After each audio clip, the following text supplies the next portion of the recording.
Namaskar. Hello and welcome to PGurus channel. I'm your host Sree Iyer. Joining me, General Ravi Shankar, and we're going to be talking about an Iran post-Raisi. What exactly is the? I beg your pardon. I have the app running on my phone also. Um, Post-Raisi, what is the changes that one can expect from Iran, or is it going to be same old, same old? And to understand the geopolitical implications of what happened last week, General Ravi Shankar is going to be talking to us how he sees the world in a post-Raisi era. General Ravi Shankar, namaskar and welcome to PGurus channel, sir. How are you? Namaskar and thanks a lot, Sree Iyer ji, for we are meeting on your channel after a long time, and we're going to talk of something which is pretty important to India. Yes, indeed, sir. And in fact, all this was happening. India had also signed a 10-year treaty with Iran on maintaining the Chabahar Port and also to use that as a conduit into Central Asia. So there are a lot of things in the mix here. I urge you to take it away. Talk to us how you see this whole thing, where things are going to settle down, and how things will be maybe 3 months from now. Yeah. First, let's take what's happened in Iran. I mean, the whole story. We all know Ibrahim Raisi, who was the president. He met with an accident in an air crash and he is no more. And immediately after that, as per their constitution, in fact, the foreign minister also, he also passed away. Oh, in this kind of a situation, they have appointed one of the vice presidents, Mr. Mughbir, as the president, as per their constitution. Right. What is the situation in Iran at this point of time? If we take a step back before Mr. Raisi passed away, Mr. Ali Khamenei, Ayatollah Ali Khamenei, he has been the supreme leader of Iran ever since he took over from Ayatollah Khomeini. Ayatollah Khomeini was the one who did the revolution in 79 and replaced the Shah. He came, he died. From then, Ali Khamenei took over. Ali Khamenei has prostate cancer and he's in poor health. Right. It was rumored, it was spoken that Ibrahim Raisi will succeed him. Okay. Be that as it may, so what happens? This man is now no more. They don't have a foreign minister. So they have to have not only a president, but sooner or later they need a supreme leader also. It's two things. It's a double whammy. But then, how does they go about? What one needs to know, politically, Iran is a strong state. Constitutionally, it is a strong state. You might not agree with the whole story because it's a theocratic democracy. That's the best way I can describe it. What is this theocratic democracy? Very clearly, the theocracy rules. The Ayatollahs rule there. There's a set of clerics who choose the supreme leader. And that supreme leader is the last word in the country. But the day-to-day running of the country is run by the president. Now, how is the president elected? The president is elected through a democratic process. In this case, within 50 days, they have to, have elections, in which people participate and vote, and they elect a president. But here comes the catch: not everyone can stand for the elections. Those who are allowed to stand for the elections have to be decided by the Grand Council. Now, who is the Grand Council? Grand Council has 12 members. Out of the 12 members, 6 members are nominated by the Ayatollah or the Supreme Leader. The other 6 members are nominated by the President, who in turn was always nominated by the Ayatollah. So the Grand Council is, sort of fixed. So it's the Grand Council who will allow who's to take part in the elections or not. And now, based on that, elections are held. So whoever comes through the elections is a person who's virtually off the theocracy. That is why I said theocratic democracy. And historically, the voting percentage in Iran elections has been low, and there has been unrest against the theocracy and the form of rule in which they have, and because a lot of freedoms which are denied to the common people. If you remember, about 3 months back, we had a case, 3 or 4 months back, I don't remember the dates, where we had a young girl who died in custody, Masha Amini, and there were huge riots, everything, and people came down with a heavy hand. The government came down with a heavy hand and scotched the whole situation. So that's where things are at this point of time. There's, seemingly at the top, the country is stable, but there are undercurrents. The country is in for a new voting for a president. The supreme leader is old. Now the supreme leader, it appears, wants to put his son, right, Mojtaba Kamanei, who is also a cleric in COM, to contend for the elections and rig the elections. Of course, there are others who are in contention. The names have not come out. The elections have not been declared. So we'll see where that goes. So internally, is the whole process is not unstable, but it is uncertain. Right? It is uncertain for the 2-3 things I said. The process will go through. Iran is a strong state. Nothing is going to happen. There's going to be no instability or riots and things like that. That won't happen. I don't think so. And after all, the Iranian Revolutionary Guards Council, IRGC, they've got a strong hand in the whole story. They're with the Ayatollah, and it will be ensured that the whole thing goes through well. No problems on that. But where is the issue? Tomorrow, the streets could go wild as they did earlier. So that's one problem. The second issue which could happen, is that, okay, they get a president and something happens to the Ayatollah, then who's the supreme leader, right? And whether that president then aims to become the supreme leader or not, what it is. So because it's almost 2-in-1 kind of a deal there. So these are the uncertainties which are there in Iran at this point of time. But overall, I don't see instability. And this is across the board. Everyone whom you speak to will say there's no instability in Iran at this point of time. Things will go normal. Okay. Now let's talk of how Iran will continue to behave post-elections. Is there any change in its outlook from the current one? No, I don't see any change. Iran will continue to behave the way it behaves. It is behaving now, which means what? It will continue to be anti-Israel. It will continue to be anti-American. It will continue with its nuclear pursuit. There's no doubt about it. It will continue to support the Hezbollah, the Hamas, and the Houthis. Right? There will be no let up on that. It will continue to it will continue to supply Russia with the arms and ammunition. It's giving ammunition and drones. It will continue to increase its ties with China. After all, they're trying to form a new alliance, China, Russia, and Iran. So all this will continue. There's no doubt. Right. But because of this uncertainty, which I've said, it's subtle, very subtle.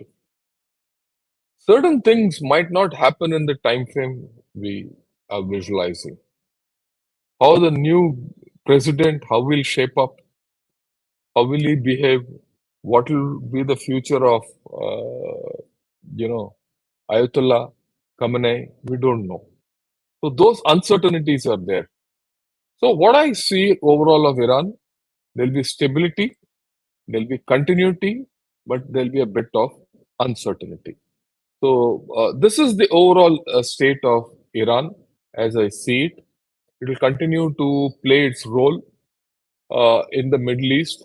Already, the acting president Muqbir he's reached out to Saudi, and he's asked Saudi Crown Prince Mohammed bin Salman to come and visit Iran. There is some movement on that score. Though whether it will go through fully or not is to be seen. We'll see how it plays out. Right? So that's how it is at this point of time as far as Iran is concerned. Any questions? We could have a discussion. Then I would like to talk a bit on the importance of Iran for India and India-Iran relations. So your questions first, and then we'll go there. Yes, thank you so much for your opening remarks, General Ravi Shankar. And viewers, we have a PowerPoint presentation that's going to follow soon, and that's where we're going to be drilling into the details about India and Iran. And one of the things that I want to tell our viewers, see, there is an underlying discontent about this whole theocratic setup in Iran, but it will only flare up once in a while. And we still don't know how that has a face and a name. Just like, when the Shah was being deposed, there was a face and a name, which was Ayatollah Khomeini, who was holed up in France. And he was brought in, and then he became the leader of Iran, and so on and so forth. There was this hostages release and things like that. Today, there is no visible opposition, as I see it, to the Ayatollahs. General Ravi Shankar, can you throw a little bit of light on that? Because this used to be a thriving democracy in the late 50s. And then US put its foot in, and then it's all gone to hell in a handbasket. I'm sorry to say this, but that is the truth. Yeah, it was a thriving democracy. The whole problem started with one of their prime ministers, Mossadegh, who was assassinated, and then the Americans put the Shah of Iran, Reza Pahlavi, and it became some kind of a monarchy, which is completely backed by the Americans. But then what happened was there was always in Iran a civilizational outlook and a theocratic outlook at the bottom, and that erupted in '79 when Ayatollah Khomeini, who was then in France, came back and started a revolution. He overthrew Iran by the Shah, sent him away, and then he ruled for some time. And he set up this whole story. They set up a constitution. They set up a code of how to govern the country through the clerics. And then he died. When he died, Ali Khamenei took over. So Ali Khamenei has been there for quite some time. He's been there for over 30 years, even more than that, in fact. And he is given a lot of stability. He's over 85 now. And like I said, he's suffering from prostate cancer. He's not in good health. But their clique of clerics and their religious council leaders have given stability to the state. Have they reformed Iran? No. Have they allowed any kind of democracy to come in? No. It's a very controlled democracy. Have they given freedom to people? No. And in fact, from time to time, there have been eruptions on the street and disobedience and riots and all that. And the last one, like I told you, was very recent. People get killed and there's no record of that and all that. And, they're pretty brutal about it. So they continue in that manner. But if you look at it, look at the past, that presidential system which they put in place to run the story, to run the country. President Raisi, he was a protege of the present supreme leader, Ayatollah Khamenei, and both of them were in sync. And he took over in 21, 3 years back. And it was he who took the country towards, China and Russia. And he started the overt support to the three H's, right? Hezbollah, Houthis, and Hamas. And and of course the Shia militia in Iraq. And he had a very clear thing that, look, in the Muslim world, Iran, with its civilizational lineage, has to be the reigning power. And he drove Iran that way. And he extended Iran's power in the Middle East through, all these militias and the Quds force. They have a Quds force which operates outside Iran. And the Quds force, they say, is a combination of militia and CIA. And they were pretty, they were actually pretty, what shall I say, very well entrenched in Iran, in Iraq when the Americans were there, right? And they were operating against the Americans. And if you remember Qasem Soleimani, Major General Qasem Soleimani, who was, assassinated by America, he was very effective. In fact, the Americans feared him. And of course, that it was largely done by Ibrahim Raisi. Then the next thing is Iran has always had nuclear ambitions. And these nuclear ambitions have continued over the past 3 presidents, whether it was President Khatami, followed by Ahmadinejad, and now Ibrahim Raisi. And they've gone. The previous presidents wanted to deal with USA. And they had a deal with USA. They had a nuclear agreement with which President Obama authored, right? And the nuclear deal was okay. I mean, fine. But then in come President Trump, and who pulls the whole thing out. And then Raisi comes, he says, I couldn't care a damn about the deal. I'm going ahead with my nuclear ambitions. So they've now they got a basement bomb, the way people talk of it. They have everything what they need. And in any case, with good friendship with Russia and China, they don't need America, or it's, okay for doing that. They've gone through punishing sanctions. President Trump sanctioned them so much that they couldn't sell their oil till the Chinese came, because the Chinese got something like what's happening with Russia. So the Chinese take off all the oil of Iran, and their economy has revived. And actually speaking, internationally, Iran is in a sweet spot at this point of time. They have a good hold over the Middle East and West Asia completely, right?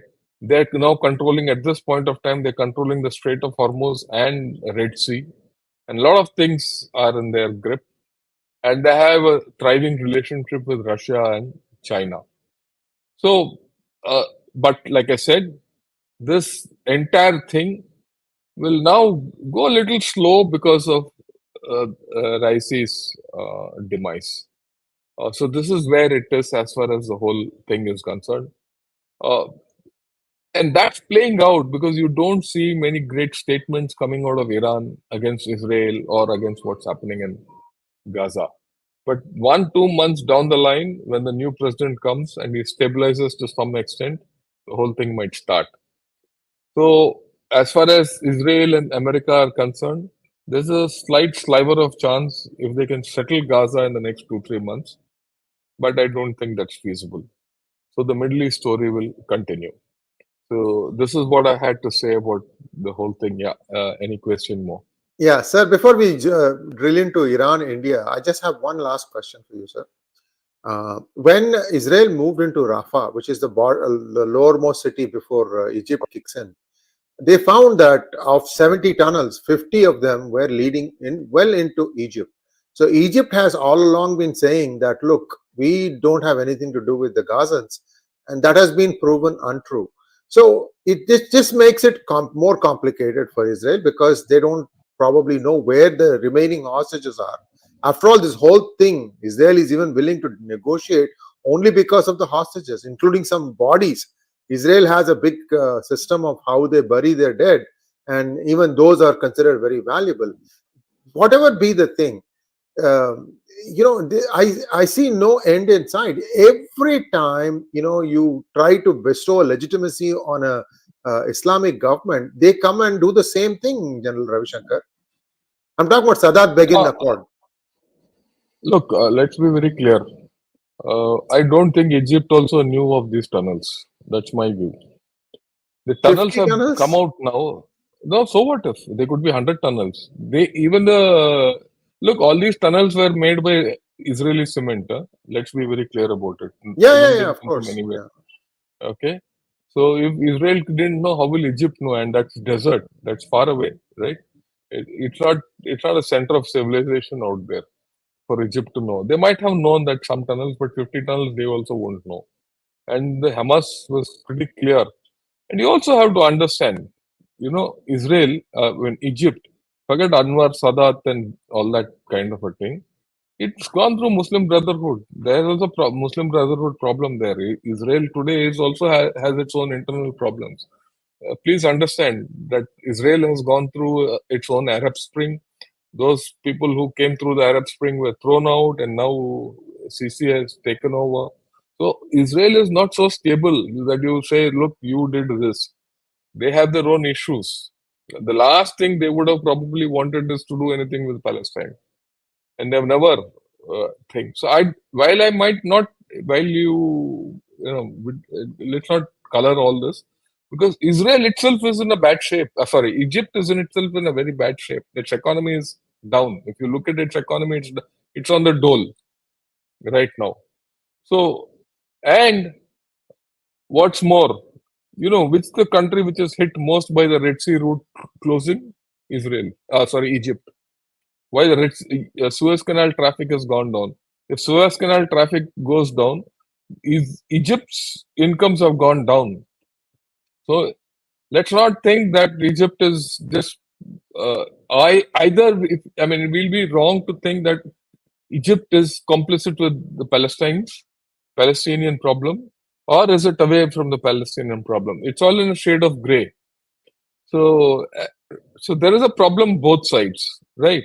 So that's how you look at it. If I definitely one thing is for sure, everyone talks of supporting the Palestinians for their whatever they want, but no one wants them. Neither Jordan wants them, nor Lebanon wants them, nor Egyptians want them, right? So this is a very complex problem with no solution. And why there'll be no solution? Because is the way Israel has gone about the whole thing, with so many people dead. It could be 35,000, it could be 10,000, it could be 5,000. But definitely there are so many civilian deaths which are not warranted, right? Now, if they're not warranted, leave the morality of the whole story out. Whether you like it or not, they've happened. A cold fact. Now, what will that do to the Israelis? It'll breed generations of Palestinians who are against Israel. That's already happened. Not one generation, more than one generation. Now, people whom you had a chance after October 7 to bifurcate or divide or keep away from Hamas are now completely with Hamas. That is why yesterday, day before, Hamas has fired rockets again on Tel Aviv. So that's a problem which will continue. I don't see any full stop or comma there. Thank you, sir. Let's take a quick look at India-Iran relationship. And we'll we get have a back PowerPoint presentation. We will spend 20 minutes just talking about the preamble. Let's go ahead, sir. Yeah, I think, this is the main thing. I mean, you now look at this. This is President Khatami with President Abdul Kalam. On the left, you see Vajpayee and General Wedge and Naval Chief. This is Republic Day 2003. This is the kind of relationship we have had with them. You have to understand, Iran is a very, very important country for us. And this is the latest photograph. A vice president going and paying homage to for Mr. Raisi. This is just about 3-4 days back. So if you see through the ages, we have a major connect with Iran, and we've always been friends. In fact, around the time in 2003, when President Khatami came here, there were talks on military cooperation between India and Iran. exchange of officers, exchange of facilities, even sale of armament to Iran.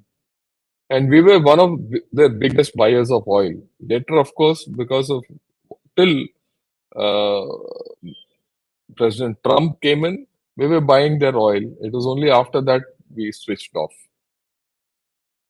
They're not very happy about it, but they understand our problem. Okay. And that's where it was. We've restarted the whole thing. And why do we need Iran? I mean, you got to understand this whole story.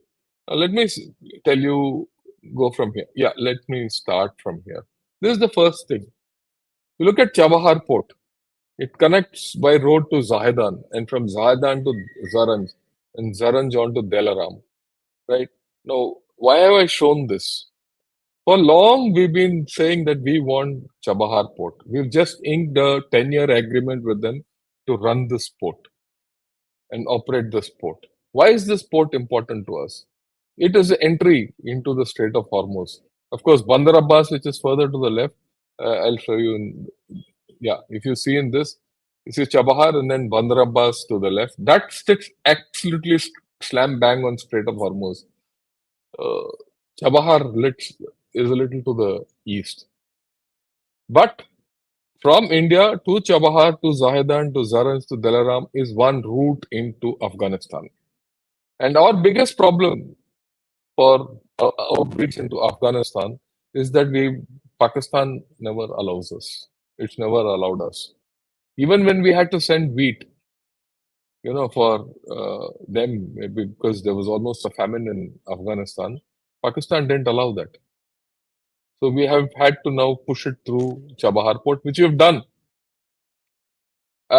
This agreement is earlier.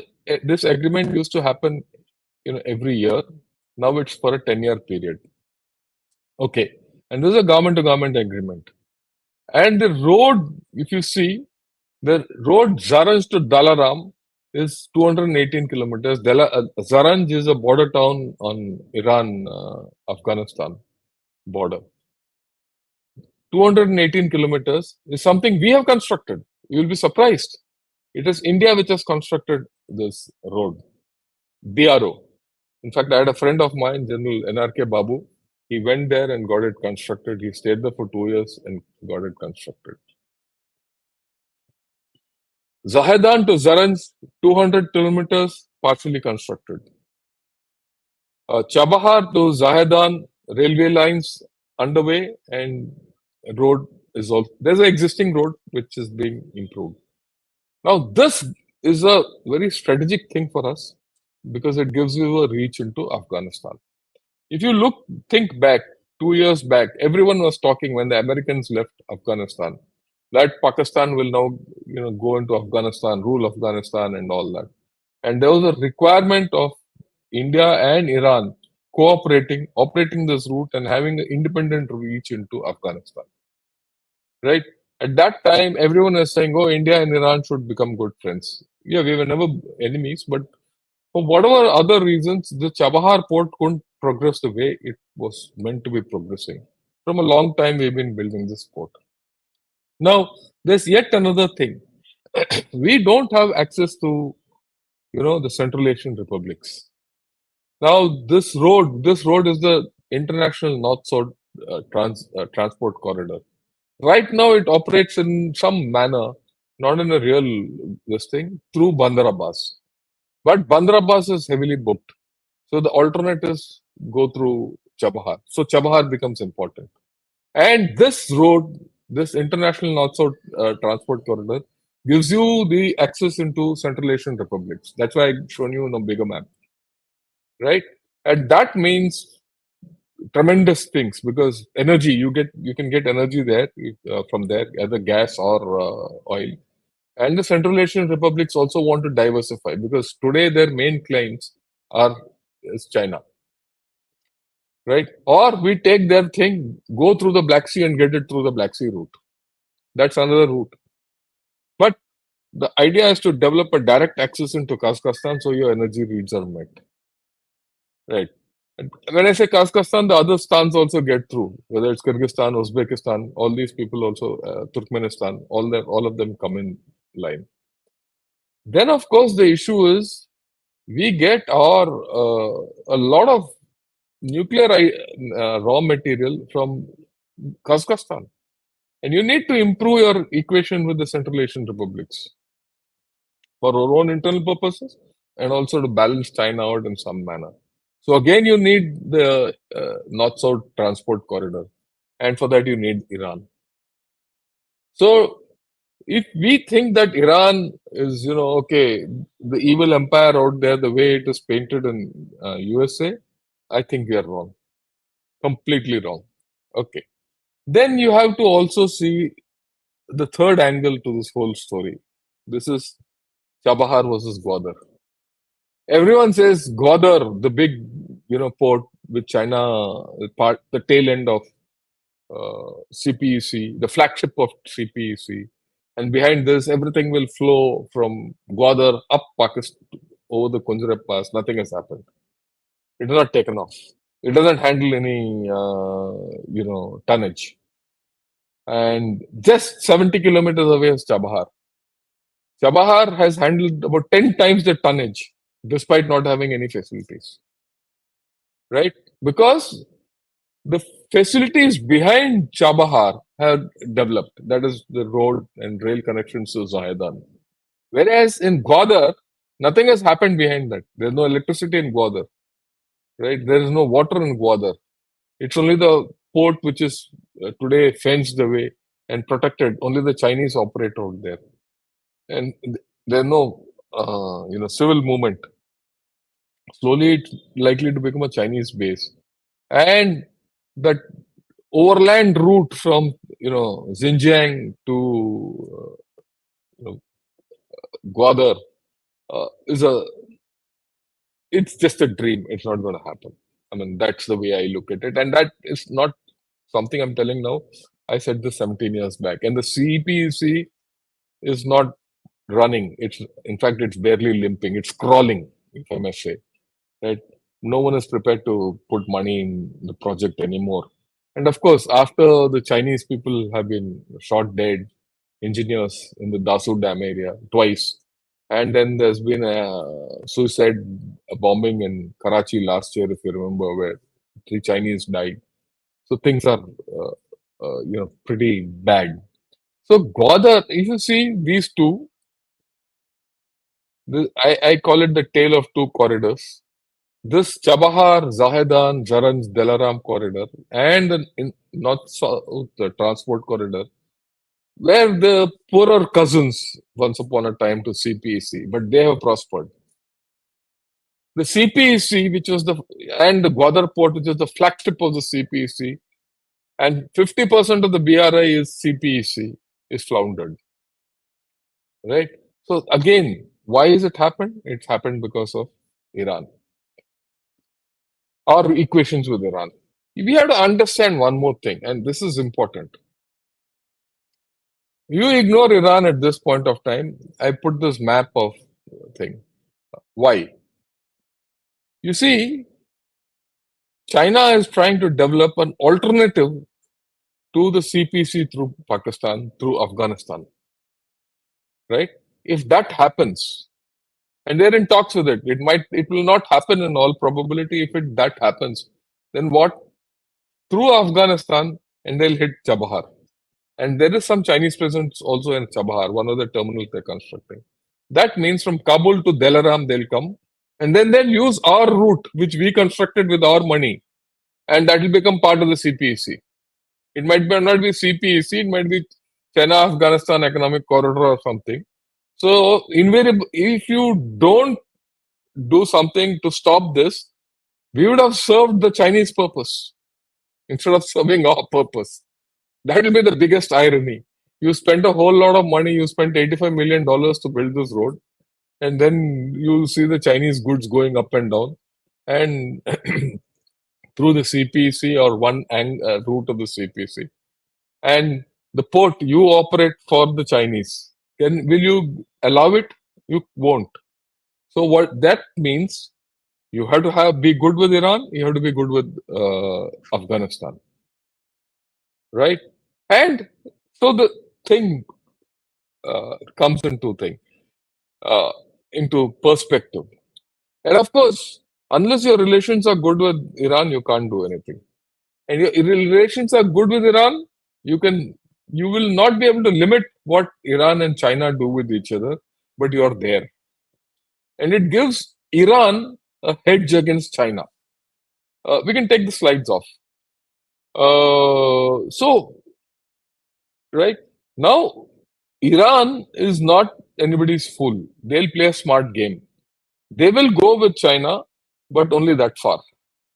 If it doesn't suit Iran, they will not fall into the Chinese trap. They'll use India as a hedge. They'll use Russia as a hedge. Right? We've not discussed the China-Russia relationship. Maybe someday we can discuss that and the impact of the new China-Russia deal and on India and all this area. We could discuss that. That's an interesting discussion. So there is no way that we can allow our relations with Iran to stagnate or go back. Right. What is the reality? The reality at this point of time, India, Iran, is that our Prime Minister and Raisi had a good equation. In fact, he was called for Republic Day. Okay, the last Republic Day, something happened, he couldn't come. So there was almost an invitation going across to him for the next Republic Day when the new government comes in. Right? So we have a good equation. We've just started the Chabahar Port. So, right, the unfulfilled promise of the Chabahar Port was just starting to happen. And when this whole thing has happened, it's a good thing that we have our Vice President has gone and paid respects and homage to President Raisi. And whatever happens, we need to support Iran to come out of it. The second thing, people talk of sanctions, about on India because we are now taken up the thing with Chabahar. I've heard this in a few American news media outlets. But the government has said nothing. In fact, the government has said, "Oh, we'll look at it." Even for the American government, this is a hedge. This is a channel of communication. It suits America that we are good with Iran. It suits America that we have a reach into Afghanistan through Chabahar Port. It suits America that we control Chabahar Port. You don't control Chabahar Port. Tomorrow the Chinese come and control Chabahar Port. Chabahar Port will be Chinese and Gwadar Chinese. End of Strait of Hormuz. Right?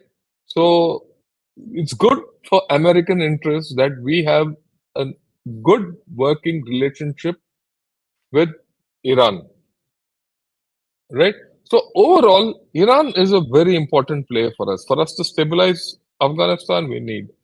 Even to put pressure on Pakistan, and Pakistan needs a lot of pressure once in a while, notwithstanding it wherever it is. You need Iran. So this is the way I look at it. And eventually, if peace has to come about, again, you need Iran. Our equation with Iran will do good to help the situation. So this is what I thought I had to put across as far as India and Iran are concerned.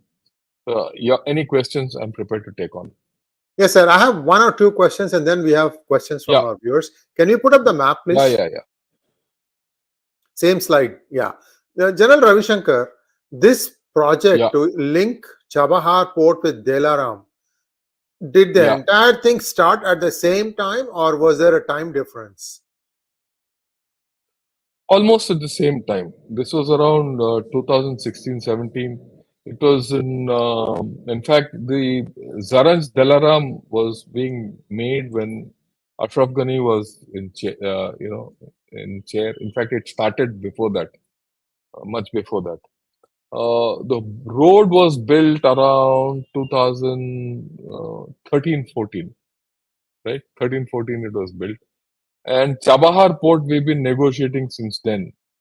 So we had this whole thing in view from a long time. Only thing is we could not operationalize it for many reasons. We couldn't put money on the table. There were other issues, and we went slow. But that's a problem with all Indian projects. Most of the time, we commit and we are not able to deliver. This is one of the problems, I think, which we really have to look into. The new government has to look into.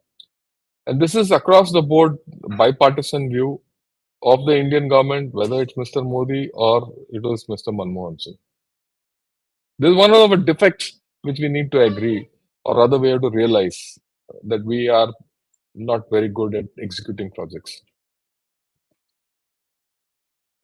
Yeah. Thank you, sir. Now, when the Chabahar Port deal was drawn up, India was going to help Iran update some of its refinery processes, because that was also under the sanctions and they really couldn't pump out the crude, and India actually helped that.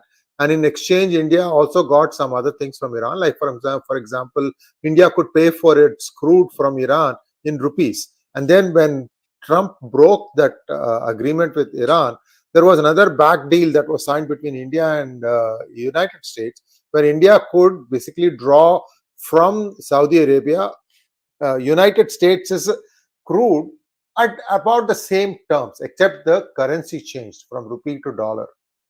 But then India got some other deals, which is why now you are seeing such a big bonanza. India has such a big foreign exchange surplus, mainly because of things that we probably don't even know what is happening. Crude comes in, gets refined in 30 days, goes back to the place from where crude came in, and there is a money that has to be made. Everybody's making money on that. All that is good. My question, sir, is Iran as a country, other than being an oil exporter, what exactly does it have as a market, and in terms of what is it that they can hang their hat on as a product? Look, you have to understand Iran, like India, is a civilizational state. They're pretty well-educated people, they're pretty civilized people, and they're pretty intelligent people, unlike, the erstwhile oil sheikhs of the Middle East. Iran was always a center of education. And so it's like any other center for education. Apart from oil, it had everything, right? And that is why, if you see, America invested in it. Because controlling Iran, you would actually control the entire Middle East. It had a great strategic value, right? And we are talking, look, at a point of time when Iran was almost, it was one of the few developed nations of the world, civilizationally. So Iran has everything going for it. Oil is a later day byproduct. The whole story of Iran would have been different had there not been Western interference into this area by first installing the Shah and then later allowing the revolution to happen. And then, of course, that failed attempt at rescuing the hostages, took them far away from USA. Right? We saw that movie 2 years back or 3 years back, Argo, where a few were brought out. But that was about all. But the larger thing was a failure. That was during President Carter's time. Yeah. So Iran has everything going for it. Thank you, sir. Let's take some questions from our viewers. Yeah, please. Thank you, VRR, for becoming a YouTube member. Thank you, Mahesh Kumar Bhagat, for becoming a YouTube member. Thank you, Vijay Kotwal, for becoming a YouTube member. Thank you, Amit Vaidya, for becoming a YouTube member. Partha wants to know, how do these H entities still get money? If Iran is mainstreamed in BRICS, SCO, etc., will this bring ledger accounting of Iran's resources, assets to wean away support to these entities? No way you can get a nation to account what it does with its money. Can you do it with India? Can anyone do it with India? You will tell them to take a walk. Okay. And Iran, I would look at it this way. Iran is mainstreamed. It's only that, it's not in the stream in which the West looks at it. It is mainstreamed in its own way, right? And if you look at it, the way it looks at it today as two competing global orders are evolving, and they are evolving with right? It feels it's mainstreamed already with Russia and China. It doesn't need USA, and USA, the way it has treated it, has only pushed Iran far away. For whatever reason, USA has done it, which I don't agree with. I think USA has played a poor hand in this whole story, right? I mean, you go back in time, you go back in time before the Ayatollah Khomeini took over Iran. Do you know that there was a pipeline to be constructed between Iran and Israel? I mean, people won't know about it. They were the best of friends, exchanging technology. So, right. How do all these entities get money? Yeah, take the case of Hezbollah. Hezbollah is a proper political party of Lebanon. It's got 15% seats in the Lebanon parliament. I mean, if you go into Lebanon politics, that's a different story altogether. Okay. Hamas has been getting money out of Israel. Israel has been paying Hamas. Whether you like it or not, it is Israel which has built Hamas. You have to look at some realities, not look at it emotionally. Why did it pay Hamas? Who paid them? Benjamin Netanyahu. Why? He wanted to, put the West Bank Authority down. So he propagated Hamas. And Hamas did what it had to after that. Because once you do this act, you can't control the other fellow. Then they took over Gaza, and international aid flows into Gaza. So they filtered the money away. So all these H entities still get money. Houthis control half the country. In fact, they run the government of Yemen, and Yemen has got oil. So to think that these, militias or whatever you call them are being run by Iran, no, they are self-sufficient. What Iran has done is it's leveraged these militias, given them technology, armed them, and trained them, and increased its power. And why did it do all this? It did it because they didn't have an air force. Iran doesn't have an air force. It's got a huge rocket force, which they made with their own technology, homegrown technology. They don't have an air force. So they don't have an air force, but then how does it have extended its power all over West Asia? Through the militias. So there is no way you can ask Iran to account, or there's no mainstreaming and all. You might have a worldview of Iran, the way you look at it. But when you look at it dispassionately, Iran is doing everything in its own national interest. Right? And this is one of the problems India has had with USA. How to reconcile India's interests or align with US interests. They don't always align. We have certain great civilizational connect with Iran. You cannot just throw it away. I think as far as Iran is concerned, we've come back to the wall. We can't go further back. It can only go ahead. Yeah. Next one, please. Ashish Joshi wants to know, will a nuclear Iran be a threat to India? I wonder. No, it will not be a threat to India. You have to understand that there's no nuclear weapon which will threaten the other person. Nuclear weapon is all of deterrence and is all of power. Getting power. Okay. Now, a nuclear Iran will destabilize West Asia. You see, there's a struggle between the Saudis and the Iranians to who is the greater power in West Asia, which is the Muslim world, which is the greater power. Okay. And then, of course, there's Turkey. The fourth country, whether you like it or not, is the nuclear Pakistan. These four countries have always been vying for, being the ace of the Muslim world. The moment Iran gets nuclear, okay, it has got money, it has got resources, it's got oil, it's got technology and everything, right? Turkey is sidelined. And then Pakistan anyway is sidelined. Pakistan is not the only one which will have this Islamic bomb, you know, and it'll be Iran also. And then Saudi Arabia is on a limb because it doesn't have the thing, nuclear capability. So nuclear capability is just not being posing threat to each other. Okay, nuclear capability is all about power, global power, power dynamics. So you have to look at it from that point of view. Next one, please. Mangat Ranga wants to know, Iran reportedly blames US for the accident, saying it happened as US sanctions made it impossible to get spares for the choppers. Is it a valid complaint? Will hardliners continue? First and foremost, I don't know where you saw this report that Iran blames US for the accident. I have not seen it at all, right? So there is no the talk that this accident was because of some mischief or lack of spares is also not come out anywhere. Let's face facts. Choppers acting in bad weather, flying in bad weather, are a hazard. It happens. Hasn't it happened in India? We've lost people going in choppers. Why go that far? You look at YSR. He died where?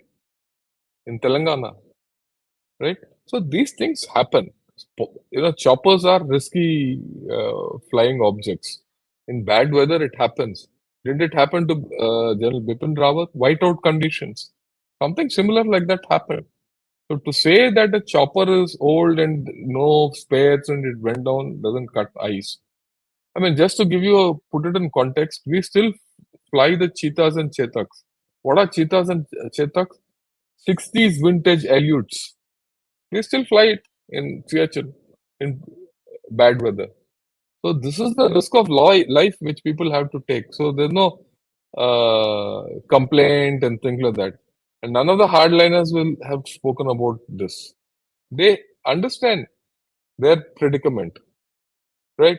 And mind you, you also have to understand, you go back, right? The Iranians used to fly Russian jets, civil aircraft, and a couple of them crashed. There was no stopping them to go back to Russia and buy, but they couldn't. Right? They didn't. They chose not to. It's their choice. No one stopped them to buy helicopters from Russia. Is it? We are buying helicopters from Russia still. So it's very simplistic to say that something foul has happened. Yeah. Next question, please. 12K4 wants to know, did Putin announce that he wanted to pause Ukraine war because he's not sure of situation in Iran, given that Iran has been giving them drones? No, I don't think so. Iran will continue to give them drones. What's so great about giving drones to Russia? Like I said, 𝗤𝘓𝗏 was the vice president. He's there. He knows everything. This is very small. Giving drones is not going to get affected because the president has died. Akash Krishan Tadani wants to know, the Iranian claim of an ancient civilizational connect is rooted in Zoroastrianism and not their present proffered ideology. Your views? Yeah, I agree with you. But then that's the way things are. Zoroastrianism is gone from there. Islam has taken over, right? And the Parsis are a dwindling lot. So you have to accept that. And that's how it is. And there is no revival within Zoroastrianism of doing whatever they want to protect their religion. I'm sure some of them are still there who follow the original ideology of Zoroastrianism. Next one, please. Jack in and out of the box. How is our indigenous drones development program in comparison to that of Iran? Well, let me be very frank. We are out of the sync as far as this is concerned. I think countries like Iran, Turkey, and all have gone far ahead of us. We are nowhere. And this is to do partly with the government approach to the whole thing, right? We still not got our act together. You see, our requirement is slightly different. You have to understand. How has Iran made so many drones and technology and all? Because they've accessed Chinese parts very fast. They have no thing. They have an equation with China. Probably some Chinese guys told them how to do it, and the Iranians are intelligent on their own. And they've come out with a drone system and program where they've started exporting also. And it is not new. Incidentally, they've been having the drones not now. If you see the Aramco oil, attack which took place in 2019, something like this happened. 2019 or 17, I don't remember that date. They used a lot of drones, and those drones were used ex-Yemen. And these people have been giving these people drones from long. The Houthis, Hezbollah, and Hamas. Okay, we have different problems. We couldn't go to China and buy parts and be dependent on China for our drone program. We had to do it on our own, and we have not done it. As simple as that. We had good opportunities to do that, but well, we didn't do it. It's a failure. We have to agree to fail, that we couldn't fail. Unless we agree to the fact that we failed, we will not improve. Next one, please. And India also has a lot of curbs and restrictions on what parts they can get. So there's this other problem also. Yeah, no, anything from China is out of question. They Yeah. don't allow it, so there's no doubt. Yeah. Rohan Indra wants to know, how does Iran remain so powerful when they are sanctioned and bankrupt? Is Iran as powerful than India, more powerful than India? India is not spoken of as much as Iran in international news. Look, you don't have to be spoken. I'll take the last question first. You don't have to be spoken in international news to be powerful. I mean, you don't have to be discussed. Okay? Okay. Now, Rohan, I have to take you back. If you go back to the 70s and 80s, we were also under sanctions. Even now, there's a huge lobby within USA which is anti-India. Every second day, you see articles coming out anti-India in New York Times and Washington Post. Even now, and we are strategic partners to them. And as per their president, Obama, this is a strategic partnership of the century, which defines the century. Still, they come out with it. So that's how the whole thing is. So you don't have to be spoken of to be powerful. That's the first thing. See, the power of a nation comes from its civilization, its education, its people, right? Its culture, its economy, and a whole lot of things go into making power of a nation. Okay. So in that respect, if you see, Iran is powerful. You want to compare it with India, India is more powerful. There's no doubt about it. India, just because we don't talk doesn't mean you don't have influence. You have tremendous influence. In fact, 3 days back or 4 days back, Ambassador 𝙒𝙬𝙤𝘀, he's written an article in First Post on the amount of influence we have in Africa. It's astounding to know the kind of influence we have in Africa. Let me give you another example, Kenya. Till recently, Kenya had a kind of a independent kind of a thought process, and it didn't want to do anything with India.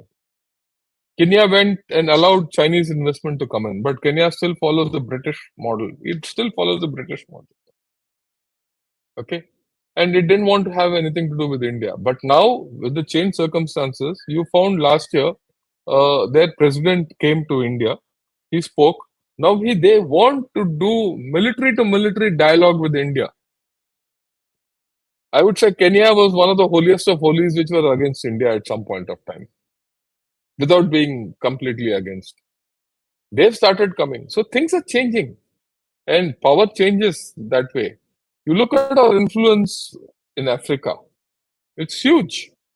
You look at our influence in Central Asia, it's there, it's latent, right? And things are changing now with the way our economy is going. You look at the diasporas who go out from India to all countries. and the kind of thriving societies they have there.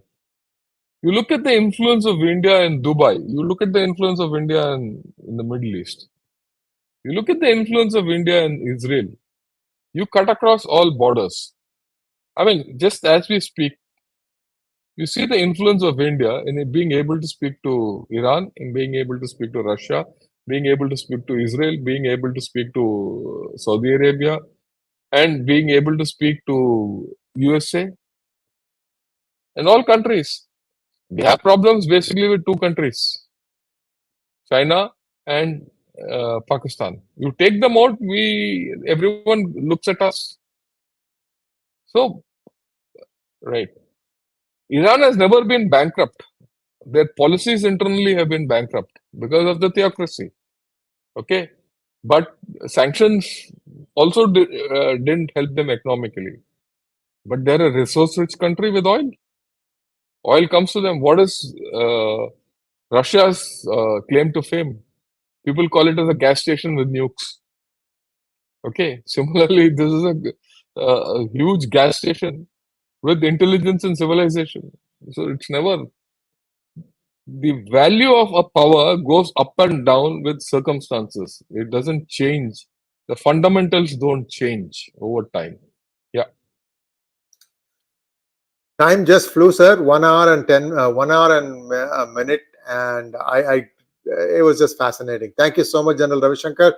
Viewers, I hope you understand that these are not easy topics to delve into, and General Ravi Shankar has really made it easy for us. For example, I did not know about the Supreme Council of 12 and how it is rigged in one direction. I mean, to come in 1979, to be able to have that kind of a reach, that tells you how much people are disgusted with the Shah Reza Pahlavi's regime, right? I mean, you say that anything is okay, you just get rid of this guy.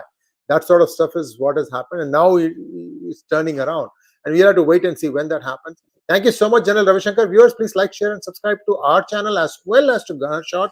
This is going live on both channels, and please also click on the bell button for notifications and choose all, so that you get notifications anytime. General Ravi Shankar has really amped his output these days. Almost one video or more than that every day.